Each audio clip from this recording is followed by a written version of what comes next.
Bismillahirrahmanirrahim. Assalamu alaykum, hörmətli televizor görüşlər. Qalbdən qalbə namlıq proqramımızın 3-cü sanını görüşlərini qızğın qarşı alırıq. Mən Abdullah Yalqın. Qadirlik qarindaşlar, əmdi biz bu mübarək Ramazan ayığa Allah bütün dünya müsəlmanlarını şərəfləndirən ən gözəl aylardan birində turuyatımız. Mana bugün 3-cü sanımızda hər il ötən ilmi davamlaşdırıb, onu aldım davamlaşdırğan bu proqramımızda her günü bir xil yeni tema bilen bu aylarını, bu günlerini, bu minutlarını en güzel ibadetler, en güzel emeller bilen ötküzüş için huzurunlarda durubdimiz. Allah Subhanahu ve Taala'dan şu mübarek minutlarda, saatlerde kılgan barlıq emellerimizi kabul kılışını, bu özgürüş eyininki başqaça Ramazan'dan ilgirki halatimizden başqaça her bir emellerimiz, sözlerimizde yeni bir özgürüş hasıl kılıp Rabbimizge tehimi bek yıkıllaşkan halatda günahlarımız mağfiret kılıngan Allah'ın rahmetiga erişken ana şu baxtlik müminlerden bulup bu aydın çıkıp gitişke Rabbim müyesser kılışını tövençilik bilen sorayımız.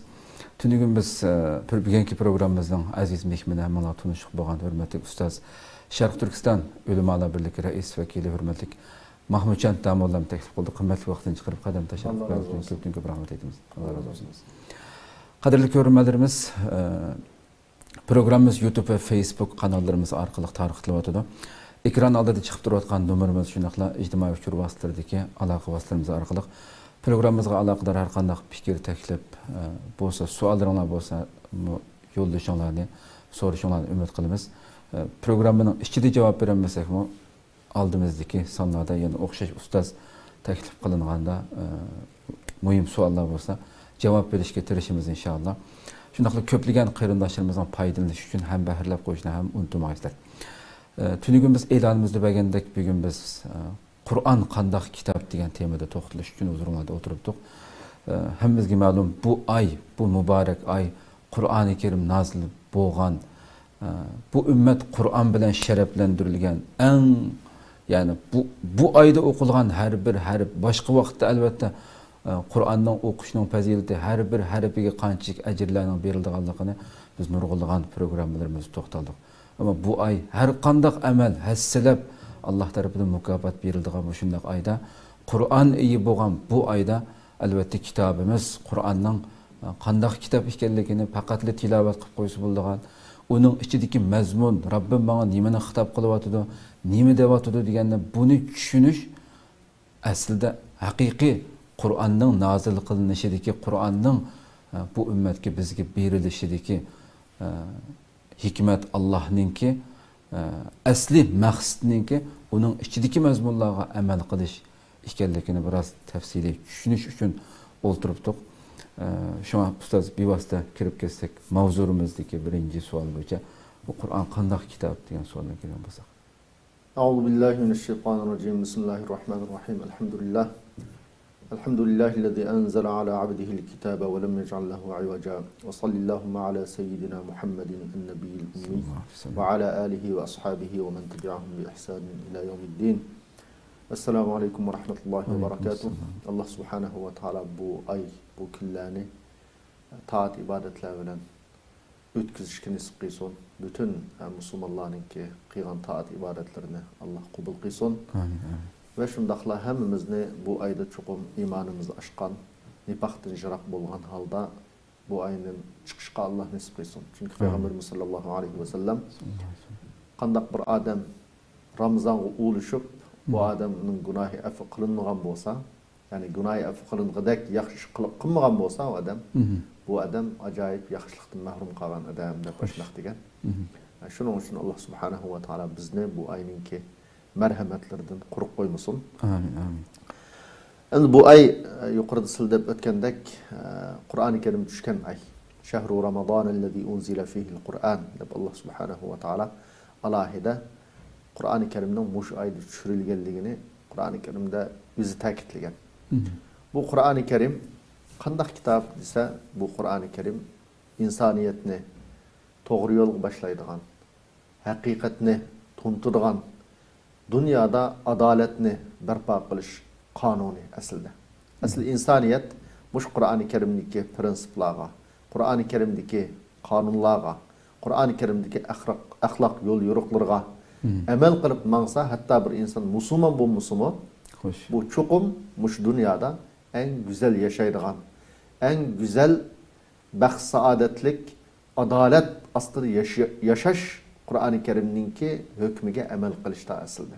Biz insoniyat dunyosiga qaraydigan bo'lsak, butun dunyoda nurg'un qon to'kish, nurg'un zulm, acayip insafsızlıklar, tecavüzler insaniyet dünyasını kaplap turvadır.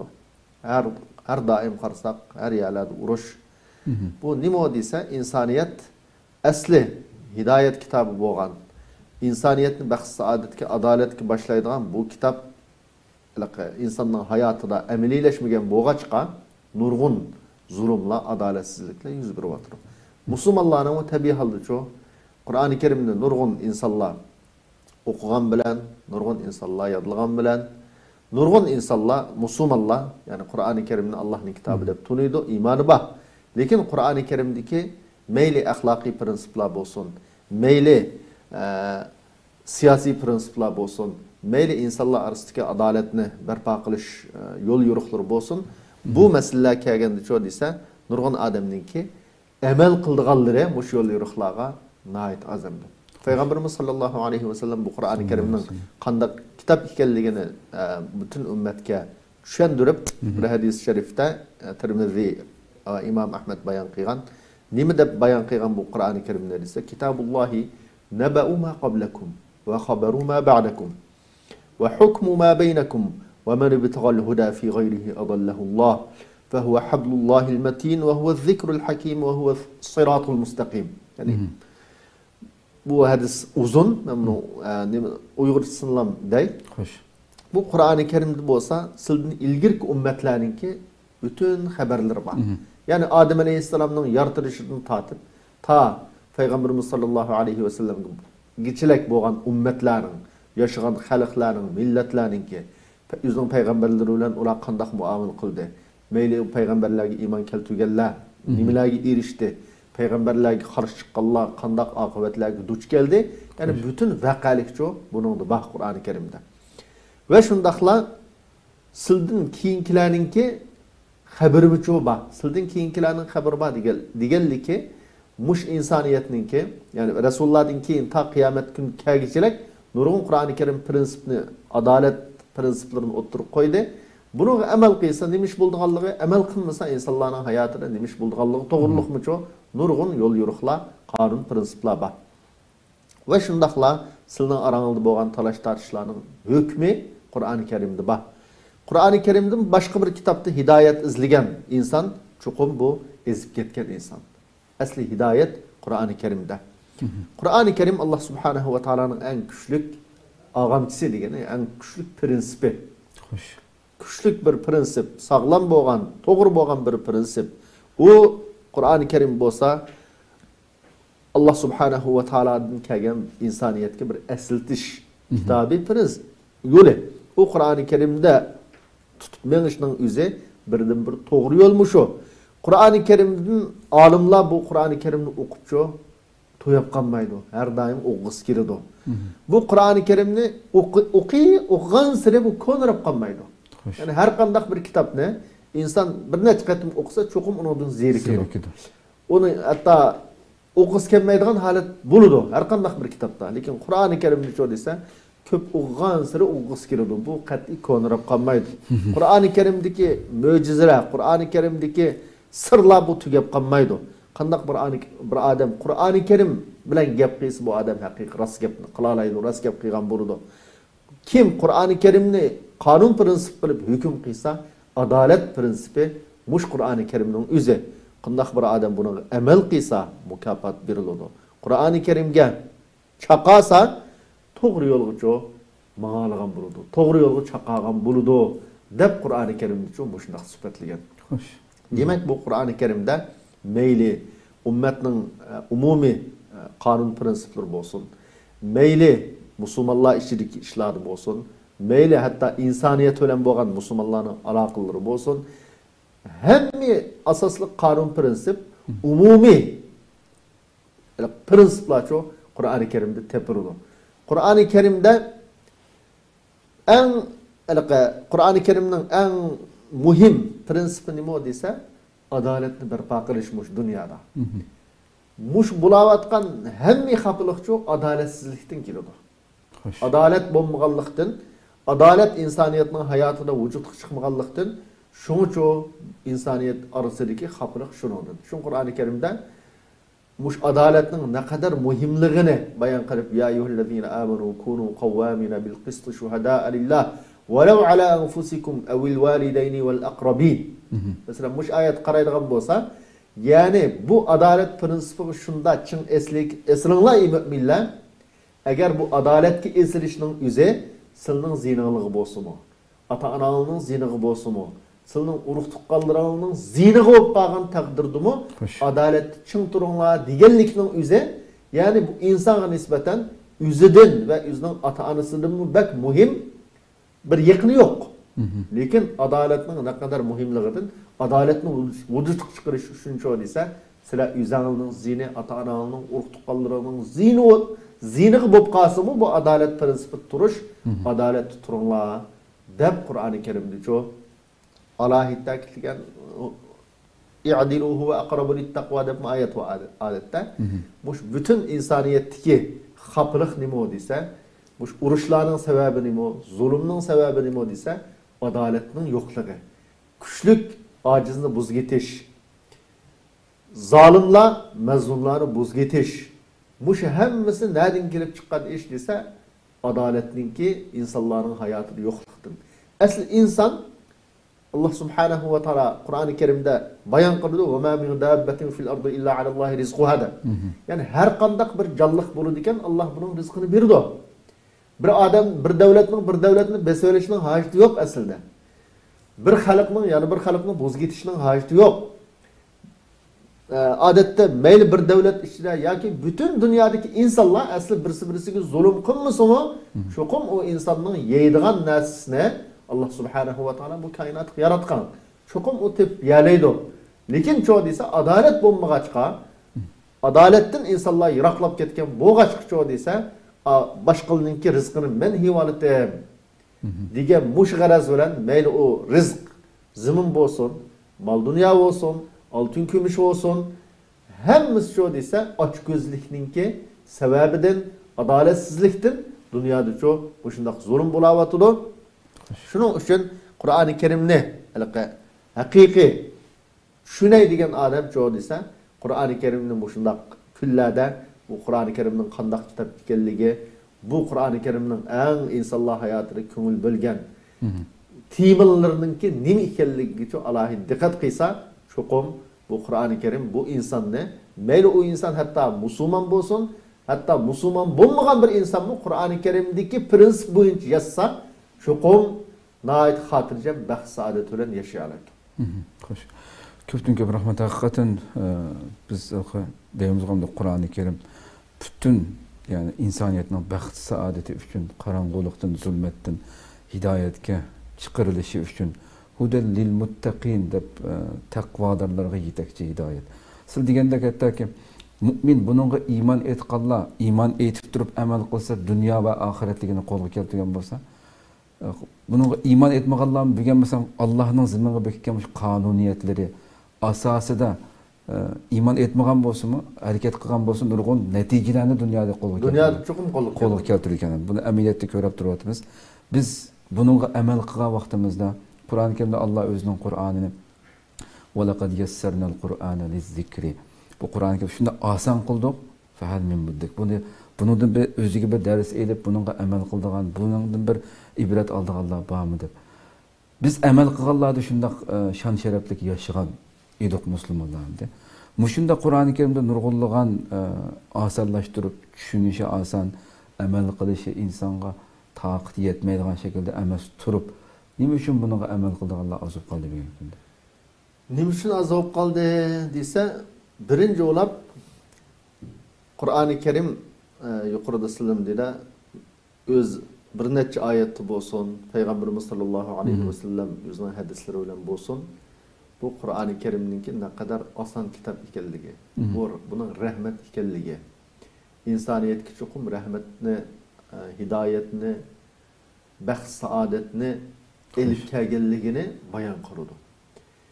Nima uchun insonlar buningga musulmonlar ichidami hatto buningga amal qilolmaydiganlar chiqdi bir muncha desa, bu Qur'oni Karim kimga nisbatan ashundaq hidayet, kimga nisbatan ashundaq asan desa, bunun qimmatini haqiqiy tunigan, haqiqiy buningga iymon keltirgan, qalbida iymonning o'ti lavildab turgan insonlarga nisbatan bu shundaq asan.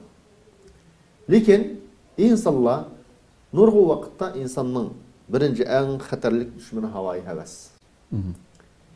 İkincisi şeytan. Bu insanın her qandığıda havoyi havas var, şeytan var. Musulmon bo'lsin.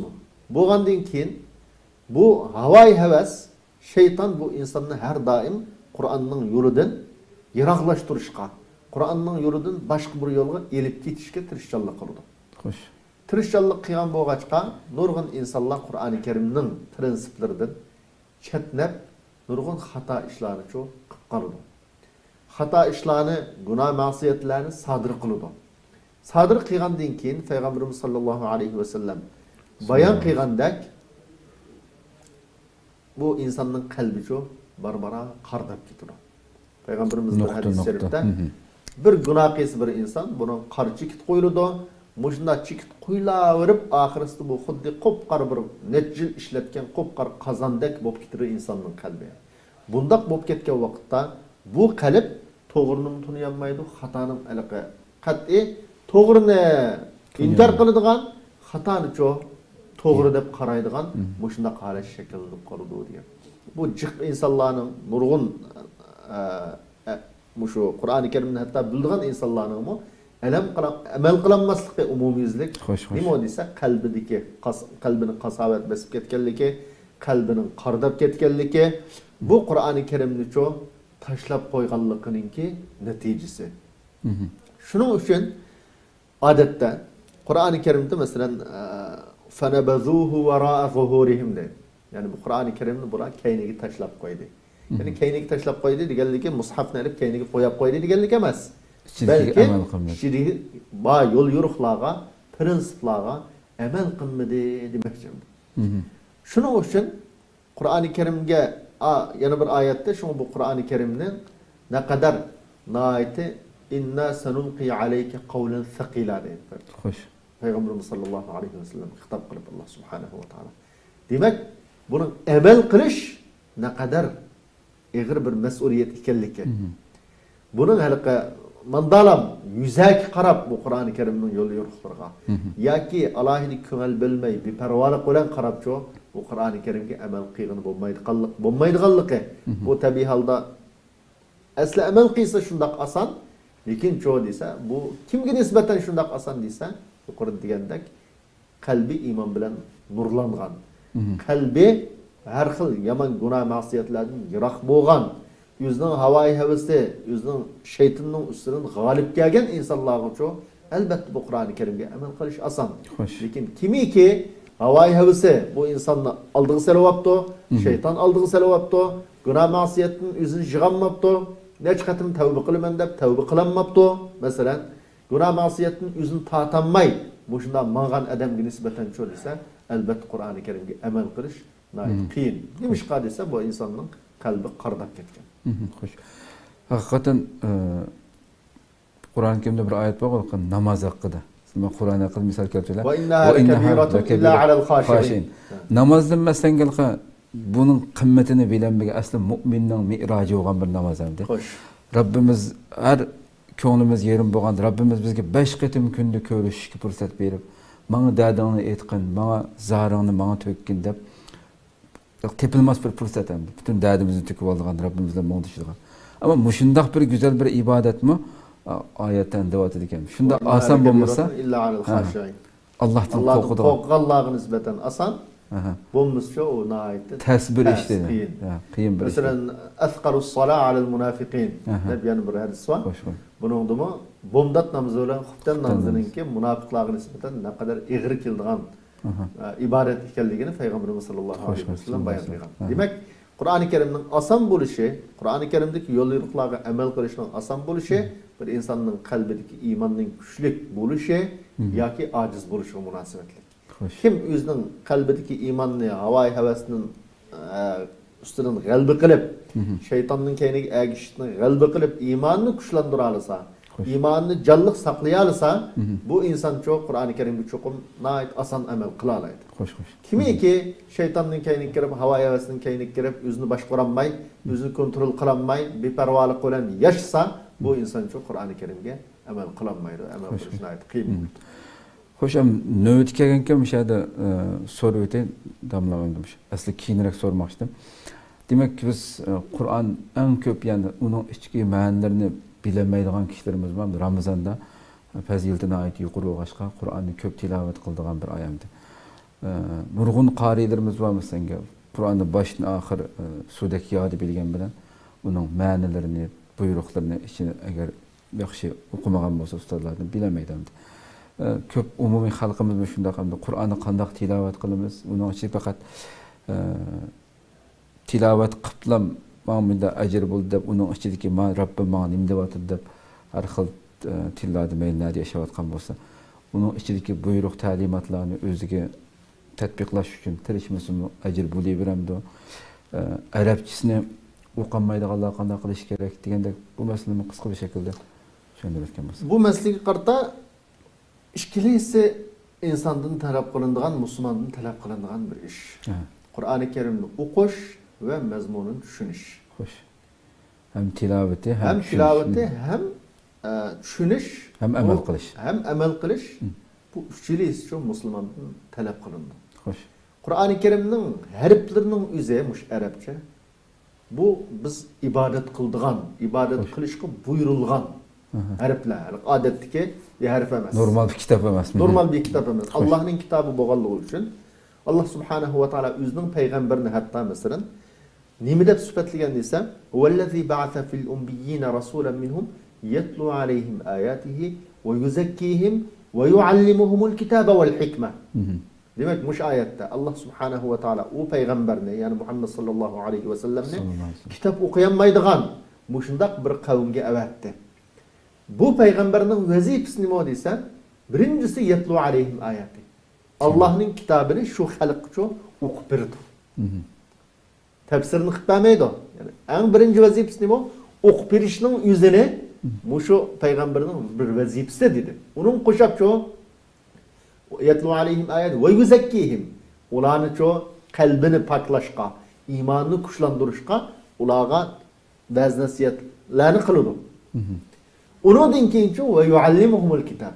Kur'an-ı Kerim'nin mezmununu, bunundaki hükümlerini, bunundaki müminin talep kılındığın sırlarını mı çok ügütüdü. Yani Kur'an-ı Kerim demek tilavet kılış peygamberimizin bir vazifesi. Okup verişinin üzeri. Andın ügütüşünün üzeri ikinci bir vazifesi. Üçüncüsü şu andın hikmetini yani hikmetin nurgun arındığımız bu hadiste tefsir kılıdı. Demek muşulun hemmisini çoğu, muş tüt işninki Allah subhanahu ve taala bu peygamberinin vazifesi. Peygamber kıldığın iş dedi. Onda digenliginin özü bizge nimini bildirdi dese, muş Kur'an-ı Kerim'ni okuş bolsun. Bunu ügütüş bolsun. Hemmisininki kılışık tegişlik muhim bir vazife, muhim bir iş kelligini. Birini kılıp birini taşlap koysak. Muhim bir iş kelligini bizge tunturdu. Hoş. Anın Peygamberimiz sallallahu aleyhi ve sellem mesela yani bir hadiste nemi degan desa, qandaq bir adam Qur'on-i Kerimdan bir harfni o'qisa, buningga 10 savab beriladi degan. 10 savab beriladi deb bo'lib, men alif lam mim degan mushini bir harf deb sanamayman. Balki alifning o'zi bir harf, lamning o'zi bir harf, mimning o'zi bir harf. Yani mush alif lam mim degan mush so'zni desa, 30 yaxshilikqa erishadi deganligimdi bu. Ramazonda teqimicho bu ta 700 hassagachilik eshib ketadi. Bunun mu Kur'an-ı Kerim'nin muş harflerinin üzerine okuşunun üzerine mu ne kadar muhimliği Allah Subhanahu ve Taala'nın ki buna mükafat bir dağıllıkının ki delili. Yani işkinci olarak başka nurgun ayetinde mesela Allah Subhanahu ve Taala Kur'an-ı Kerim'de sıfatlap kitabun enzilnahu ileyk Mesela bu Kur'an-ı Kerim biz sana düşüyen kitap. Ne mi kılış düşüyen dese sen onun ayetlerini oylanışın, tefekkür kılışın, onun mezmununu biliş için düşüyen. Dep nurgun ayette bu Kur'an-ı Kerim'in tefekkür kılışka, Kur'an-ı Kerim'ninki mezmunlarını biliş kişi düşürülgen kitap ikelligini bizge bayan kıldı. Bunda boğandan keyin insan çukum hayatını tengsheş lazım. Yani qanday tengsheş lazım bu meseleni desen, birinci olan o'qishning o'zining bir ibodat ekanligini tunib o'qish lazım. Yani ma'lum vaqt chiqarib, bo'libmi Ramazonda o'qish alohida Qur'oni Karimni o'qish uchun ko'ngil bo'lish lazım. Shuning bilan birga andin yana vaqt chiqarib, bu Qur'oni Karim menga nima deyapti? Mendan nima talab qilyapti? Deb bunu bilish uchun Qur'oni Karimning tarjimalarini, masalan, arabcha bilmaganlar, mayli Uyg'urcha hozir bir necha xil tarjimalar chiqdi. Bu tarjimalarni o'qish, buni o'rganish, Qur'oni Karim nima talab qilyapti, buni bilish, bu müminga yarashirgan, müminningki qilish tegishlik muhim bir ishi. Xo'sh, xo'sh. Shuning uchun bizning vatanimizda shunda bir davrda shunda bir fikrlar chiqqan, voy bu Qur'oni Karimning arabchasini o'qisak nima foydasi? Bu Qur'oni Karim degan mazmunini bilib, buni amal qilish uchun tushgan kitob bo'lgandan keyin arabchasini o'qimaymiz, namozni uyg'urchasini o'qiymiz deb, bu shu savodsiz o'qimagan bolalar, hatto namozni Qur'oni Karimningki uyg'urchasini o'qigan ahvollar chu yuz bergan. Bu Qur'oni Karimning qanday kitob ekanligini tushunmaganlik ekan. Xo'sh. Allah subhanahu wa ta'ala bunu Allah özünün kitabı deb Arap tili bilen tushunamdi. Muşunun özünam çoğu desa, bu kitapның başka bir kitap o'xshamaydi qanlıqı. Çoğum namaz ne? Bu Qur'oni Kerimning tafsiri bilen ya tercümesi bilen durust bo'lmaydi qanlıqını Allah subhanahu wa ta'ala şu bayan qilyapti. Bu Qur'oni Kerimde nurgun ayette Qur'oni Kerim hakkında bu Qur'oni Kerimning şu namazda adet hadis kudsini o'qisak bo'lmaydi hatta. Mesela hadis kudsi degan Allah subhanahu wa ta'aladan peygamberimiz anlab peygamberimiz bizga yetkizgan hadisni hadis kudsi deymiz. Bu hadis kudsi degan hadisni mi çoğu desin namazda o'qiolmaydi. Namazda o'qish bo'lmaydi. Çoğum namazda nimani o'qish bo'ladi? Qur'oni Karimni o'qish bo'ladi. Bunda bo'lgandan keyin ikkili tarafiga alohida ko'ngil bo'lish lozim. Birisiga sal qarab, birisiga esilgan vaqtda çoğum bu insan ma'nisiga ko'ngil bo'laman deb tafsirini o'qigan vaqtda beradigan savobdan mahrum qoladi. Ya'ni bir harfga 10 savob deydi-ku, bu savobdan mahrum qoladi. Cho'qim ikkilisini musulmon mu'min ikkilisini ching tutish lozim. Bu vaqtda olimlarimiz bir qissin deydi voqelikni. Balkim ummu shu bizning vatandagidek shunday bir Qur'oni Karimning arabchasini bilmaydigan bir voqelik bo'lish kerak. Ayni bir yer yuz bergan. Bir peshqadam odam barkan, ya'ni yeshchoq bir balning dadasi. Bu odam Qur'on o'qiydi ekan, har doim Qur'on o'qiydi ekan. Balasi qo'pab shuni o'nan voy dada, bu Qur'oni Karimni o'qiydi ekansan, sen buning ma'nosini bilmasan ya, sen nima deyotganligini bilmasan, nima deb o'qiysan? Nima foydasi bor o'qiyversan? debdi. Degandan keyin andin dadasi turib ketib balasiga debdiki, bir suvat bor ekan. O süvet delqi küme kaçırgan süvetken. Adetli küme ep koyup işiltirgan süvetken. Qardap ketken süvetken. Şuna olan balısıga depti, sen bu süvetke su elip ekirgen depti. Degandan keyin, voy bu süvetke qanday su turdi bu adet nimtu tüşük tursa bu hem yere adette. Dese yap ay sen su elip bu süvetke ekirsen. Degandan keyin bu bal dadasini buyrug'i bo'lgandan keyin, bu talabi bo'lgandan keyin chiqib eriqning tuyiga suvni olibdi, mayonni olibdi, yana qarasa u suv zora to'mabdi endi. Bir muncha hapilishibdi, suv to'mabdi. Oxir dadasini yana kelib, bu suvni shunda urinib baqdim men, lekin suv to'midi desa, qarab baqa suvatga deb ekan, qarasa suvni ag'ayajo paqirab, haliqi kumaning qarisi yo'q bo'lib ketibdi. Neçe qatim soğuk çılap, su alimenden uringandan keyin qarasa, ya pakizlan bo'lib qapti. Ko'rdingmi mani? Degandan keyin ha ko'rdim. Endi Qur'oni Karimni o'qishdagi sirni bildingmi? Nima uchun o'qiydiganligimni. Ya'ni to'g'ri, xuddi suvat suv to'magandek Ben bu Kur'an-ı Kerim'deki mezmunlarını bilemeyim. Ben Arapçını bilmegen boğaşka. Lekin Kur'an-ı Kerim'ni okuşunun üzeri xuddi ma süvetini soğuçlar versen bu süvetini paklagandek soğuk Kur'an-ı Kerim'ni okuşunun üzeri benim kalbimni paklaydı o dep cevap verip diken. Demek bunun mı nemi çıkıdı o deysen Kur'an-ı Kerim'ni mucarrad yani mezmununu bilmegen takdirdi mi okuşunun üzeri çokum insanın kalbini yoğurtudu. Kalpteki günah masiyetinin sebebinin kuyulgan çekitlerini ve kardap ketken kalbini çok akartışta alaydı çokum bunun rolü buludu. Şu işliği taraf ket şunu Elhamdülillah ki bugün mesela her xil digerlerdek tercümesi ve nurgun ölümalarımızınki dersleri tükülüp turuptu. Kılmen digen kişi üçün bütün ayetlerini ki Rabbim nimide olkan tapalaydı elbette nerede olsa bugün elhamdülillah. Hoş hem de Kur'an'daki sübetleri, Rabbim özünün kitabını elbette nurgulluğan yerlerde şundak güzel sübetleydi bu Kur'an'ı. Bir kança bir misal kertügen basak. Allah Subhanahu ve Teala Kur'an-ı Kerim'ni netçe ayette mesela Sure Bakara'da hudel lil muttakin de sübetledi. Zalikel kitabu la raybe fihi hudel lil muttakin. Yani bu kitabın Allah tarafından boğalığı dikkatli şek yok. Bu kitapta çoğu ise müminlerge hidayet doğru yol var. Yani müminlerinki, muttakininki doğru yolunu göstergen prensibi nerede var ise muş kitapta var dep tasvirledi. Onun için bu müminlerini tört ayette süpetildi, olanın süpetlerine. Bu birinci mesela nurgun bu mazmuna kirsek bu tört süpet bir süpet hem de. An ikinci olap mesela yarım Sure İsra'daki bir ayette inne hadal Kur'ane yehdi lilleti hiye aqwam ve yubeşşirul mu'minînellezîne ya'melûnes salihâti enne lehum ecran kebîra. Bu Kur'an-ı Kerim bolsa insanı en doğru yolga yani müminni en sağlam en doğru yolga yetekleydiğin bir kitap. Ve bu kitapta iman keltügen müminlerini ve bu kitaptaki prensipleri emel kıygan müminlerge bişaret verdiğin kitap bu. Bişaret verdiğin. Nimi de bişaret verdi o ise enne lehum ecran kebira. Aşulanınki muş Kur'an-ı Kerim'ge emel kıyganlığı, Kur'an-ı Kerim'ge işengenliki, Kur'an-ı Kerim'deki prensiplerini hayatını özleştürgenliğinin bedelige Allah Subhanahu ve Taala'nın ne kadar büyük katlı mükafatını orağı teyyak koyganlığı bilen çok hoş bişaret verdiğin kitap dep tasvirildi. Yani bir ayette mesela yehdi bihillahu men ittaba'a ridwanahu subulesselam ve yukhrijuhum minez-zulumati ile'n-nur biiznihi ve yehdihim ila sıratil mustakim dep tasvirildi.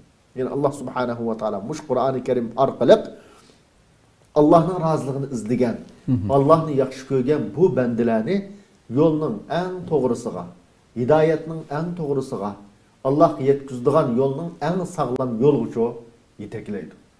Ve şu insanlarını kanda kırıldı ise küfrünün karanlıqıdan, günah masiyetinin karanlıqıdan, imanın nurga, hidayetinin yolu ulanı çıkardı.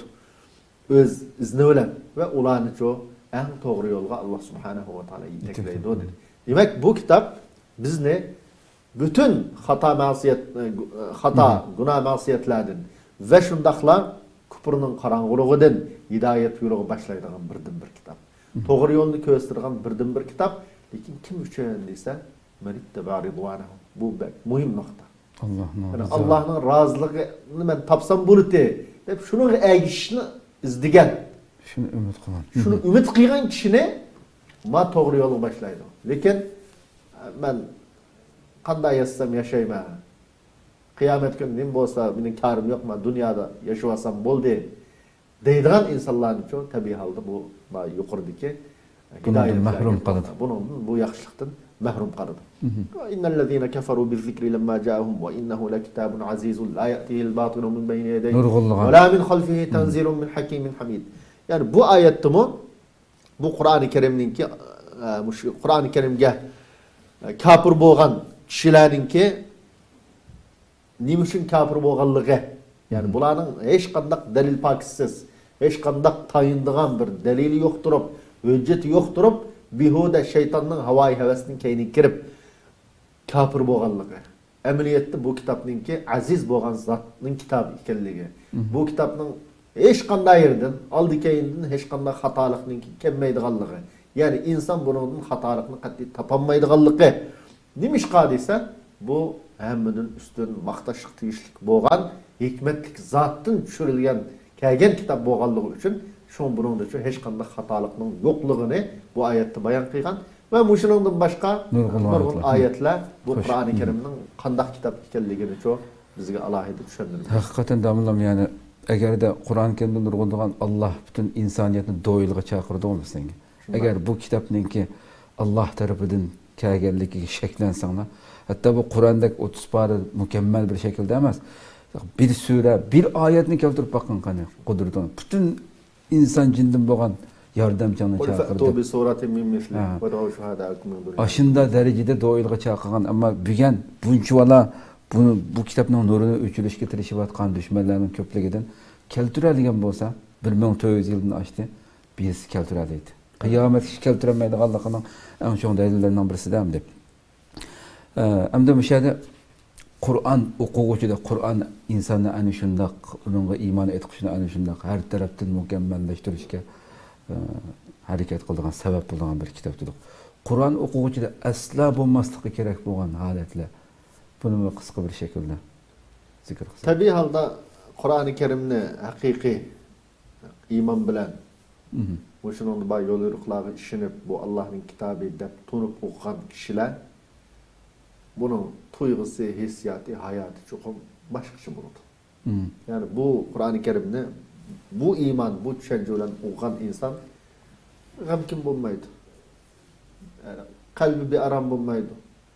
Qalaymuqanchilikdan yoki ümidsizlik, meyle mesela g'amkin bo'lish, qo'rqish, umidsiz bo'lish, hayot zodi bu tugashib ketdik deb hamma narsaga salbiy qaraydigan masalan hech qanday bunda salbiy insonni g'amkin qiladigan bundaq ishlarning hammasidan bu inson jiroq bo'ladi. Nima uchun desa Qur'oni Karimda Alloh ala bi zikrillahi tatma'innul qulub dedi. Yani Qur'oni Karim bilan qalblar chuqur tinchiydi, xotirjam bo'ladi, rohatlanadi dedi. Unda degandan keyin chuqur haqiqiy bu rohatni kim toparaydi desa buning ishonib Allah'ın kitabı. Allah bana hitap kılıvatıdı. Allah bana sözlavatıdı deb işence bilen o'qigan insan çokum bunun kalbi rahatlandı. Yani nurgun ayetilde mesela innellezine qalu rabbunallahu thumma istaqamu tetenezzalu aleyhimul melaiketu alla takhafu ve la tahzanu. Bizning Farvaydigarimiz Allah degan kishilar.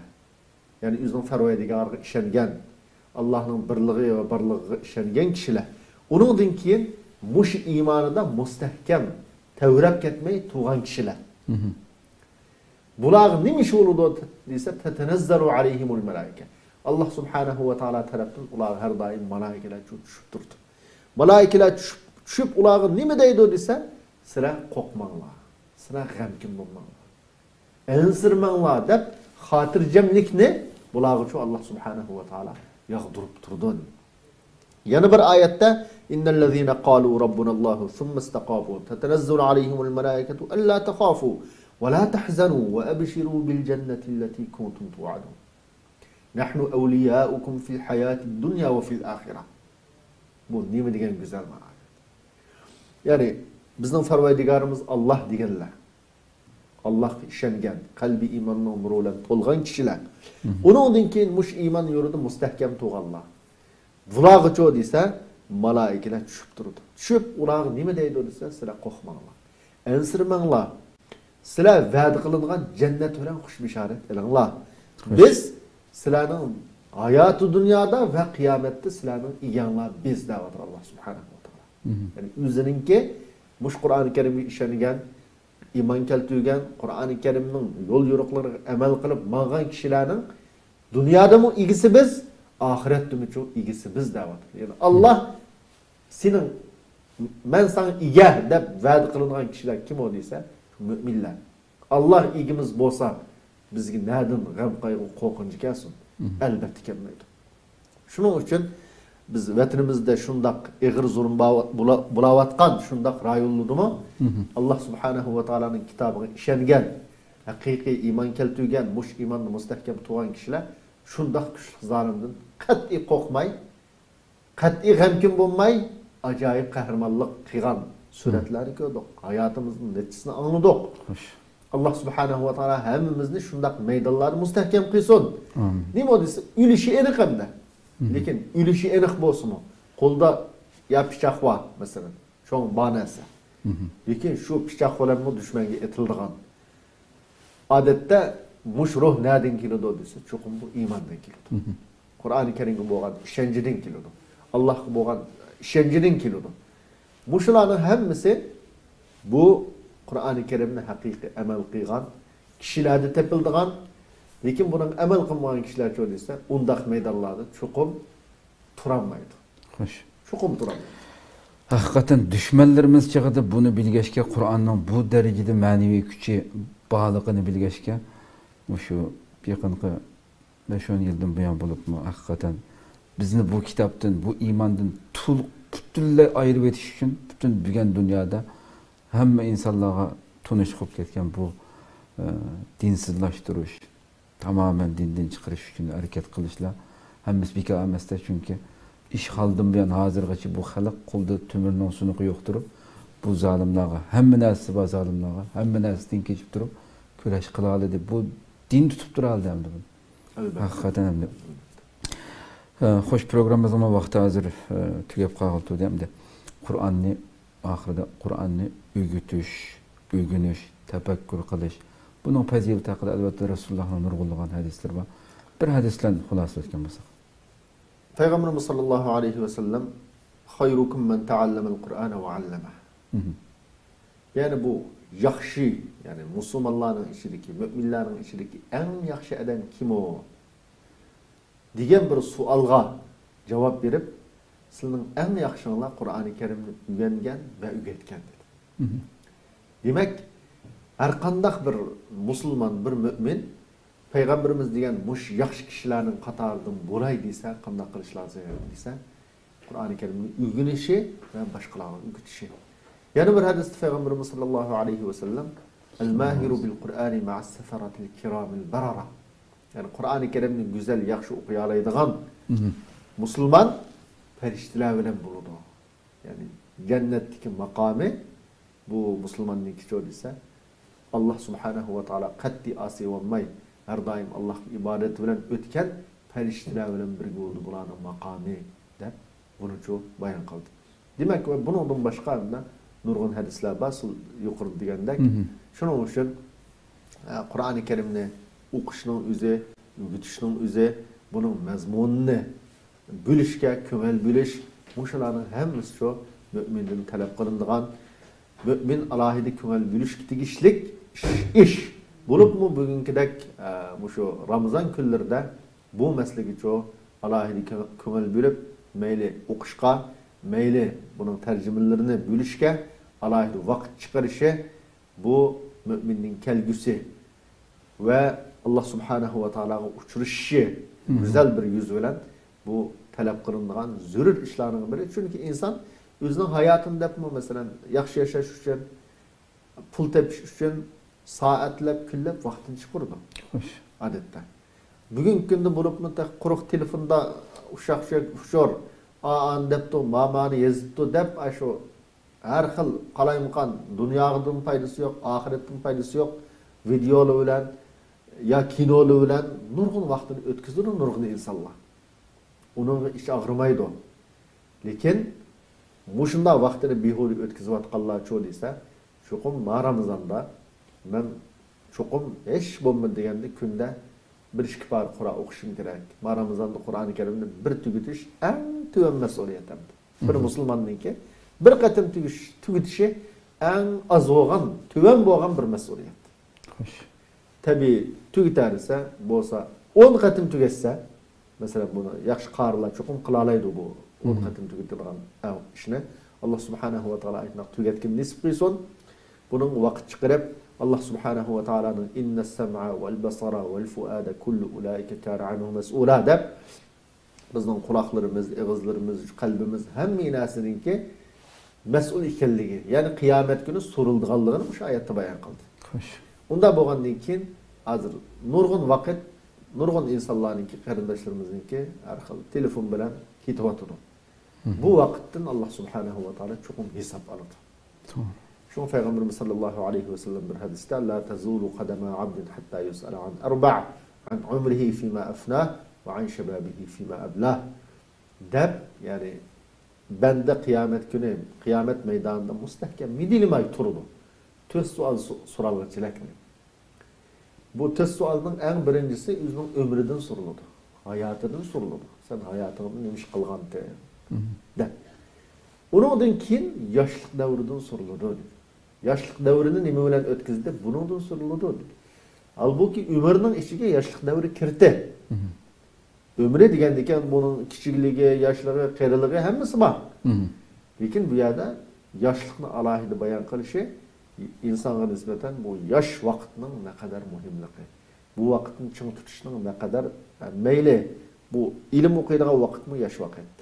Cihat kıldığın vakit mi yaş vakit, pul tabıdığın ticaret kıldığın vakit mi çoğu insanınki her taraftan sağlam vaktini kılalaydı bunu. Küçük vaktini kılanmaydı o, kırıp ketkendiğin için kılanmaydı.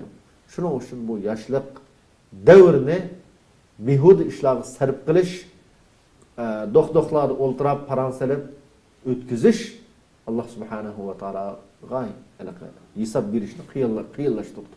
Şunun için biz umumi karındaşlarımızdan, halkımızdan Kur'an-ı Kerim'i okuşka, mezmununu bilişke, Allah'ın çıkarışını, üzerine hayatını bu bihude, her xil alaqılış vasıtaları olan bihude ötküzmeslikke çakırık kılımız. Allah subhanahu wa ta'ala hemimizni bu Ramazan'dan yaxşı paydalanıp çıkışka nisip kılsın. Köpten köp rahmet. Allah razı olsun. Amin. Qadrli ko'rganlarimiz, shunday qilib qalbdan qalbga programmamizning 3-chi sonini şeyde ahırlaştırayla hakikaten şundak bir mübarek minutlarda, saatlarda turuptuk. Bugünkidek asan bulup ketken şu bulup mu usta dedim mesela puşak çiçek hiçbir ne dünyalıkımızga ne ahiretlikimizge paydası bulmaydıgan şu nesler bilen vaktimizni israf kılmaydı deb. Nurgullarımız elbette hemmimizin nurgul işleri var. Şundak bu aylarınki seher vakitleri, keçileri Kur'an bilen ötküzeyle. Hatta bir yan kulumuzdaki şu telefonumu ibadetki vesile kılayla Kur'an'ını şunçilik güzel okuyduğun ne ustaz qarilarınki kıraatları var.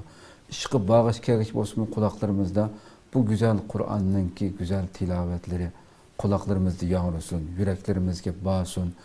Bu şu telefonumuzun bir ibadet vesilesiyle aylandırayla. Ve bunun içinde Rabbim bana nimeni hitap kılıvatıdı, nimeni talep kılıvatıdı diyen nesde o'ylanayli, tafakkur qilayli.